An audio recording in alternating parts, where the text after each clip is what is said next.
ஏங்க ஏங்க ஏங்க நான் டெய்லி காலையில் வெளியில கோலம் போடும்போது அந்த எழுத்த வீட்டு கிளவி வெளியில வந்து நின்று நீ பாத்துக்கிட்டே இருக்கான். வந்து என்னன்னு கேளுங்க வாங்க.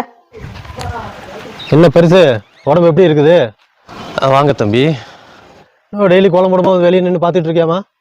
நீங்கள் என்ன தப்பாக நினச்சிருக்கீங்க. அவளுக்கு மக வயசியா? ஒரு நிமிஷம் நான் சொல்கிறத கேளுங்க தம்பி. நீங்கள் இந்த வீதிக்கு புதுசாக குடி வந்திருக்கீங்க. உங்கள் வீட்டில் காலையில் நேரமே எழுந்திரிச்சு 6 மணிக்கெலாம் கோலம் போடுது பாருங்கள். இந்த வீதியில் ஒரு ஆள் நடமாட்டம் இருக்காது. உங்கள் வீட்டில் வேறு கழுத்தில் நிறையா செயின் போட்டுருக்குதா? போன மாதம் கூட இந்த வீதியில் ஒரு அம்மா கோலம் போட்டுட்டு இருந்தது, செயின் அத்துட்டு போயிட்டாங்க. அதனால தான் ஆள் நடமாட்டமே இல்லாமல் இருந்தால் யாரும் வருவாங்க. இப்படி யாராவது நின்று பார்த்துக்கிட்டு இருந்தா யாரும் வரமாட்டாங்க. அதனால தான் தம்பி டெய்லி உங்கள் வீட்டில் கோலம் போடும்போது நான் வந்து நின்று பார்த்துக்கிட்டு இருக்கேன். வேற எல்லாம் ஒன்றும் இல்லை. என்ன போய் தப்பா நினைக்கிறியப்பா? வயாயோ ஏண்டி? அவர் ஓ நல்லதுக்கு தானே பண்ணுறாரு.